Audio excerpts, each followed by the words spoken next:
Hello, welcome back to my channel. My name is Robin. I am a book channel that likes to concentrate more on queer books, but I do talk about all sorts of books on this channel.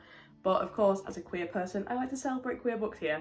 And that is exactly what we will be doing today. So if that sounds like your sort of thing, come on in, sit down, grab yourself a cup of tea, and also hit that subscribe button if you want,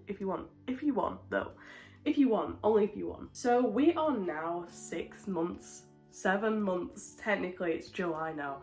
We are 7 months into the year, and it's kind of crazy because that means I've had my channel for about 7 months now.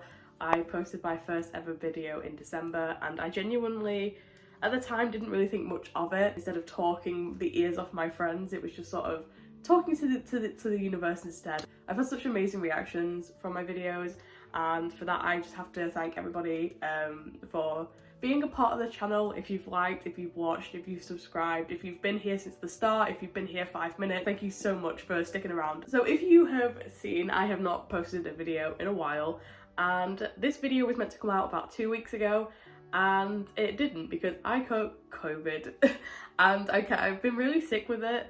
So everything has been postponed from, you know, even like I haven't been able to go to work. Sitting down and writing the script for the video has been a bit of a toll on my body.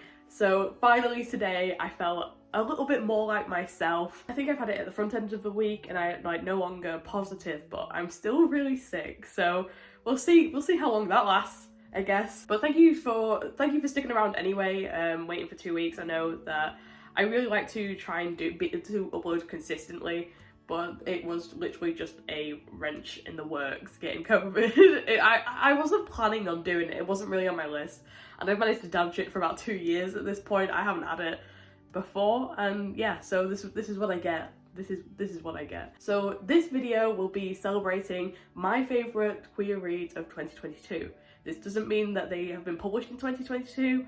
I think a few have, but it just means these are the best ones that I've read this year. I'm excited to talk some stuff, and like I said, there is going to be some follow-up videos. There's going to be my favourite non-queer books of this year, and there will also be the worst books that I've read this year. I'm ready to talk some shit, ruffle some feathers, so if you would like to be along for that, join in. Come in. Let's move on to the bit that you are all waiting for, and let's talk about some books. The first book I would like to talk about is Ophelia After All. Ophelia After All has to be one of my favourite YA books of all time. Yeah, I know, high praise. This book follows Ophelia and her journey to discovering her queerness, whilst also trying to deal with the end of high school and the drama that sort of comes along with that. This book is absolutely gorgeous. Like, the depth of Ophelia's character, like the emotions, the journey she goes through is so, like, it feels so real. It feels so relatable, and I really enjoyed this book. This book is absolutely fantastic for representation because there are lots of different sexualities represented in this book. It isn't just sort of like queerness or like being gay, bi, or, you know, we even go into being like ace and aromantic and stuff like that. I think having that in this book is incredible. Although I pride myself on reading a lot of queer books, there are not a lot of queer books that I come across that talk about the other sexualities other than your sort of main ones. So I think that this is fantastic. This is a mini spoiler, so go to this time if you don't want to be ruined for this one. But in the book, the girl that makes Ophelia realise her queerness, she doesn't get with in the end, which I think is a really lovely little twist because we get to see Ophelia deal with rejection and deal with having to come to terms with queerness, not necessarily on her own, but as she thought she might be in like a queer relationship while also coming to terms with her queerness, and like losing out on the relationship is sort of like losing out on that comfortability that she had thinking about her queerness. But as she soon comes to find out, it is a lovely queer little found friend moment because she finds out that her entire friend group is queer. So I think that it is a lovely little moment. The fact that she doesn't get with the girl, even though you are sort of rooting for it, is amazing. I love this twist in this book because the found family and the friendships in this book are to die for, and I genuinely adore like every part of this book. I genuinely do. I really wish I had this book when I was a teen because it really explores teen emotions and coming to terms with your queerness, because it is always going to be a rocky journey.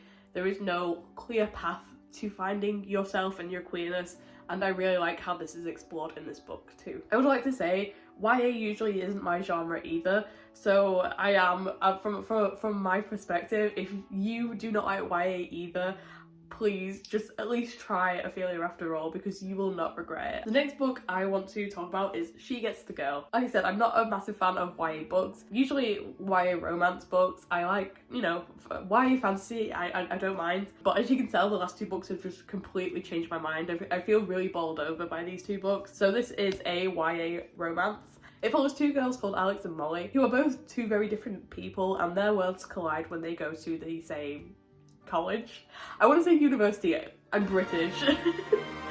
It's university here, but when they go to the same college, both sort of stumble into each other's paths, let's just say. At the beginning, it shows Alex's character as quite a flirty, quite loud, quite confident personality, but it also shows that she's struggling in a relationship at that moment because of how she is with other girls. That it sort of shows that she's a player, alright, she's a player, and her current girlfriend, ex-girlfriend to be, is not happy with the way that Alex is, and she basically goes to Alex and says, say that you love me then, say that you love me. And Alex can't, she doesn't know why she can't say it, but she can't say it, and so they break up, and Alex is devastated and doesn't really know where else to go. Alex soon meets Molly, like shortly after all of this, and thinks to herself, I have a plan. I have plans. I have a new project that'll show that I am the person that my ex wants me to be.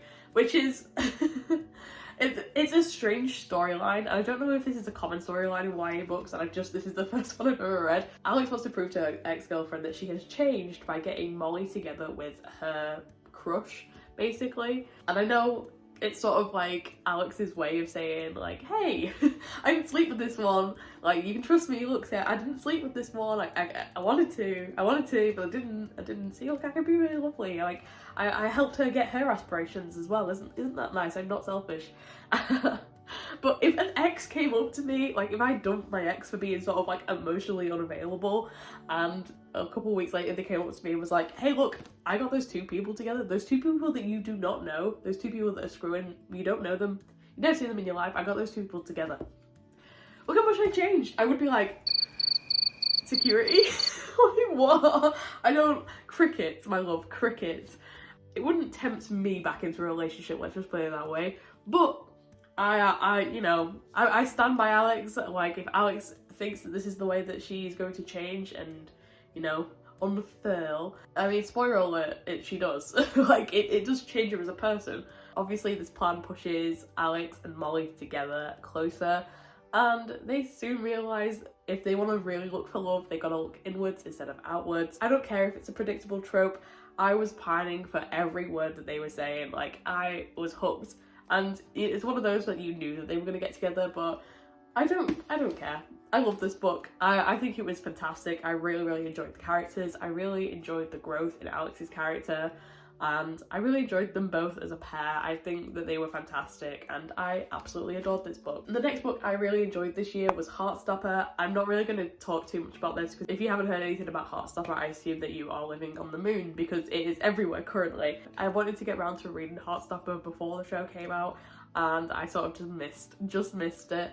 So I did read after I watched the show, and I really enjoyed it. I gave them all 5 stars. Yeah, that's all I really have to say about it. Like I said, you know Heartstopper, like, I assume you know Heartstopper, so I won't give any more on it, but I really enjoyed it anyway. Next book I really enjoyed was the Tea Dragon Society. We're giving variety, like, we're not just giving books, we're giving comics as well. This book was just a small, delightful little treat. Like, it's tiny. It's a tiny little comic. I really adored it. This book follows Greta, who is born into a family of blacksmiths, and she goes to the market one day and finds this little tiny dragon. I think it's this guy. She brings him back to a tea shop, and she soon finds out these dragons are tea dragons, and you can make tea from them that's like magic tea sort of thing, but it's a dying art, and she becomes really interested in wanting to learn about this art and learning how to take care of dragons. It's really lovely. It's really fluffy. I just have to say that the artwork is just incredibly gorgeous. I adored it. Like, look at them. They're all so cute. It's a really, really lovely story, and I really want to read the second one. I can't remember how many there is now, but I think there's definitely a second one. I don't know how many there is, but there's definitely a second one. And they're so adorable. Like, the dragons are so adorable, and like they've released plushies of the dragons, and look, my bank account is screaming at me.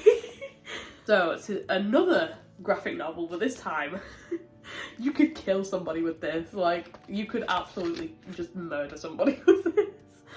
But the next graphic novel I want to talk about is Laura Dean Keeps Breaking Up With Me. This thick boy of a graphic novel follows Freddie, who is our main character, who is in a off and off relationship with our infamous Laura Dean. This book deals with topics such as toxic relationships and the effects that they can have on you too. This is the whole thing in the queer community of feeling like if you're in a toxic relationship, you can't talk to other people about that toxic relationship. If you're in a queer relationship, it has to be perfect. For example, if you are a lesbian in an abusive relationship, you may not talk to other people about it because you don't want the perception of this abuse happening in the relationship to affect people's opinions on lesbians or how they view lesbians or your future partners if you end up getting with somebody else. This is deep-seated homophobia of other people, but you don't want them to think, well, this is what happened in the last relationship, this is what is going to happen in the current relationship. It is a lot harder for queer people to talk about being in a toxic relationship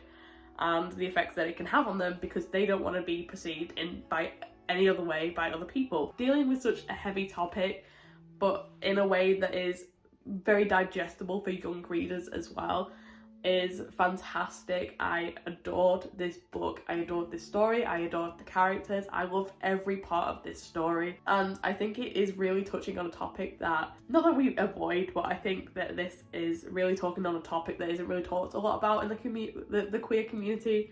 So I really adored this book. We're getting to some written books again. We're going back to the written books. So the next book that I want to talk about is Baby Teeth. This is Sunshine GF, Goth GF if I ever seen one. Like, if you cannot tell by the cover, this is pretty gay. All of these are gay, that's the point of the video. This is a very short book. It's just under 200 pages, 177, 178, and it is all written in verse, which means it's written like a poem basically. So it does not take you very long to read at all. I think it took me like an hour or so, but I'm also a slow reader, so don't judge. This story follows a vampire who slowly falls in love with a human, and it basically it's a heartbreak story because it is two people that can never really be together. But I love like the sunflower on the front and then the death of it all on the back. I think it really sums up the story beautifully. And yeah, this is a really lovely little story, and I love the characters in this, and I really love the writing. It's just so smoothly written. It's such an easy read, and I really enjoyed this a lot. I think I gave this 4 stars. Don't hate me for this one, but I'm so sorry, but the TikTok girlies really snapped with this one. Like, y'all really popped off with this one, didn't you? I don't really have much to say about this book other than holy shit, wow. When it comes to suggestions from Book Talk, I'm always nervous just because the books advertised aren't really my cup of tea. From what I've read anyway, they're not usually what I would consider books for me anyway. And I'm even more nervous when those books happen to be books about gay men, heavily advertised by cishet women. It's a danger zone, alright? It's a danger zone out there. It's a bit scary. But, but as a gay kid who loved ancient Greece, I am so happy I read this. This is the Song of Achilles. If you did not know, if you could not tell by the front of it, this is the 10-year anniversary edition of the Song of Achilles. If you've been under a rock or just woken up from a coma, the Song of Achilles came out in 2011.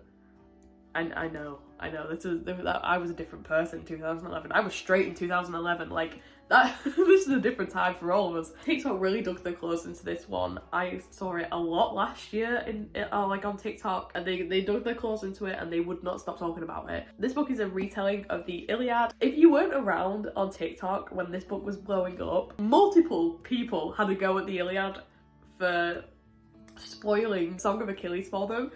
That was a wild time on TikTok. That was a real, because I saw more than one person. This wasn't a one-off occasion. A lot of people blame the Iliad for spoiling this book. I'll give you 5 seconds to guess when the Iliad was published.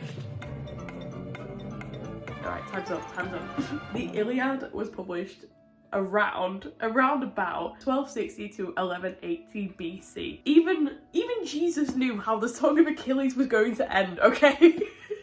You cannot have a go with the Iliad.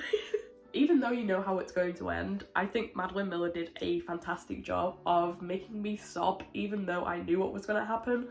I loved it, completely adored it. It brought tears to my eyes multiple occasions. It really just broke me, and the ending broke me so hard. I adored this book. It was fantastic. The next book I want to talk about is mind-blowing to me that this is a debut novel. Like, this is a debut novel, and that is of course She Who Became the Sun. The story is a retelling of the rise to power of the Hongwu Empire. I hope I'm saying that right. And we start off following the Zhu family, who is currently living on famine-stricken land, and in, you know, maybe in desperation or even just to hear something nice, they take their son to go and get his fortune read. The woman tells the family Zhu Chongba is going to be the most powerful person. He's going to have a fantastic future and he's going to rise to greatness. And all of them are like, oh wow, Christ, like, that's amazing. And the daughter of the family goes up to the fortune teller and asks her what's going to become of her, and the fortune teller tells her nothing. Soon after this happens, the family is attacked by bandits and the father ends up being killed through this attack. It leaves both the son and daughter as orphans. There's only two of them left. Zhu never doesn't eat or anything after this happens and passes away. You know, his body's just given up. Living in famine-stricken land and not thinking that there's anything more of your life is going to turn up, and then your father being killed. I think that would send me over the edge as well. So Zhu passes away, and the daughter takes Zhu's name and decides to flee to the local monastery, the nearest monastery, which only admits men, and so presents as a boy and uses Zhu's name to get inside. The rest of the book follows Zhu and her reach to power and fame and greatness, which was given to the name Zhu, which was read that Zhu was going to be a fantastic and powerful person. She is a powerhouse of a person. I absolutely adore her character. I loved the character arc. I loved everything about this book. It was fantastic. It was absolutely fantastic. And it has a sapphic fisting scene. I read this for my book club. None of us realised that was going to happen until one of the people sent out a message just being like, hey, maybe we actually can't talk about this because I didn't realise that this was going to be in here. So, yeah. We're not talking about this, and everyone at this point had not got up to that bit, so we were all like, oh, okay. If that doesn't intrigue you, nothing else will. The next book I'm going to talk about, I want to publish a personal apology for. I talked about this on one of my very first wrap-ups, and originally I gave it 3.5 stars, but here is my apology. Here is my apology here today. I originally gave this 3.5 stars because the ending is a little bit naff. I thought about this book for months after, no lie, months. If I was reading the horror book, I just wished I was reading this again. It was a fantastic book, and it was just a shame about the ending, so it did go up to 4 stars, and I really felt like I needed to talk about it in this video because I really didn't appreciate it for when I first started talking about it. The book follows a character called Tori. She is a sonar specialist, but she works, marine biology sort of thing, so she works with water and underwater. If you didn't know what marine biology was. She becomes obsessed with mermaids shortly after her sister's disappearance because she thinks that that's what it's down to. She then gets invited on a boat trip out where they are going to discover once and for all if mermaids exist. I think this is a fantastic horror book. I really enjoyed it. If you are into horror, please read this because I really did enjoy it. The ending is a little bit naff, but I don't want that to scare you away from how fantastically written this horror is. There is a sequel to this book, but apparently it doesn't really wrap up any of the loose ends that are in this book, so I am seeing this as a standalone book because I don't really have any interest to carry it on. I think it works as a standalone book. So we have some manga in the list, and that of course is my lesbian experience with loneliness. This book is not a book, it's an experience. It follows the author / artist on her exploration of her sexuality and also struggles with mental health. It is an absolutely beautiful read of a book. It's very beautifully illustrated as well. And if you liked this, I would also read My Alcoholic Escape from Reality. As someone who's had issues with alcohol in the past, this really hit home for me. The creator's writing and emotions came through so beautifully. It was fantastic, and it left me with tears most of the time. These books made me feel less alone in myself, and for that I cannot thank this author enough, because these are some of the best things that I have ever read. So the next book is a book I picked up on accident, or more to the fact I went into Waterstones and I just sort of like walked around and went, that looks nice, I'll read that, and that is Matrix. This is very, very loosely based off Marie de France, who was born in the 12th century and was a poet, I think. Poet/writer. This follows Marie being thrown out of royal court when she's 17 years old, and she is taken to an abbey, and she is told that she has to be a prioress at this abbey now. The abbey is very run down, the nuns are suffering from starvation, it's disease riddled, it's not a nice place to be, and Marie really struggles to be in this environment because she's used to greatness, royalty, that sort of thing, so she really struggles to be in this environment, and she believes she doesn't belong there. And so, like a cry for help, she writes love letters to the Queen, which you will find out she does sort of have a love obsession for the Queen. She very soon realizes the Queen isn't going to write back, and she feels very heartbroken about this, but the Queen doesn't write back, and so she thinks to herself, well, if I'm going to have to live here for the rest of my life, I'm not living like this. Which is girl boss behaviour, it is girl boss behaviour. When she begins to lead the abbey and she begins to protect her sisters, basically, and they start doing a lot of things, like they start growing their own food at home, they start thriving as an abbey. It's a really bold story about power, and it's really fantastic. I'm not usually a massive historical fiction fan. I find sometimes it takes me quite a while to get into, but I really, really enjoyed this. And of course there's nuns that keep having sex with each other, so it's gay. It's gay historical fiction. So last but certainly not least is my favourite book of all time, and this book came out this year as well, and that is Our Wives Under the Sea. I wanted to do a separate video on Julia Arnfield's work because she's now my favourite author, and this is my favourite book of all time. Our Wives Under the Sea follows two perspectives from a lesbian couple. Miri is sort of our main voice of the story because it's set when Leah comes back from a very, very long deep sea mission.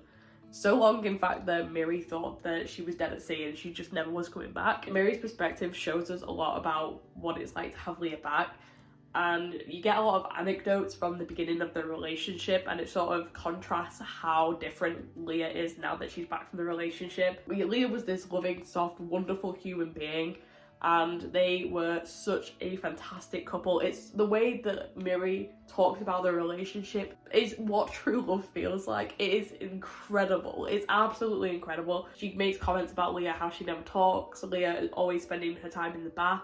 She never really talks about what happened on the deep sea mission, so Miri is just really confused and really upset that Leah has come back a different person. This isn't her Leah that she's used to. Leah's perspective is told in the past tense. Leah's perspective is what happened on this deep sea mission. Whenever we cut to Leah, it's sort of writings from her diary and what happened on the deep sea mission. We as the reader get to know a little bit more than Miri does at that point in time, of what happened down there and why she is acting this way. Nothing that I can say will ever give this justice enough. This is a love story. It's also a gothic horror. There are some body horror elements in it, which if you're not into that, I probably wouldn't read it. So this is my number one book not of 2022, but also of all time. This is my favourite book of all time now. So thank you, Julia Arnfield, for making the best book in the universe. Like I said, I want to do a separate video on Julia Arnfield. So if you're interested in hearing more about this book and also her other book, Salt Slow, then stick around because I very much would like to talk about these books. So that was my top queer books of 2022 so far. Have you guys read any of these? What are your favourite queer books this year? Please let me know because I'm very, very interested. My TBR is always growing, and so I would like to add more to it. I will also be doing videos of my favourite non-queer books, and I will also be doing a video on which books I've hated so far. So if you would like to join in on talking some schmack, then you are more than welcome to stick around because I'm excited to film these, and I'm also very excited to put them out into the universe and ruffle some feathers. If you enjoyed this video, like, comment, subscribe, all that good YouTube stuff, and I shall see you next time. Bye!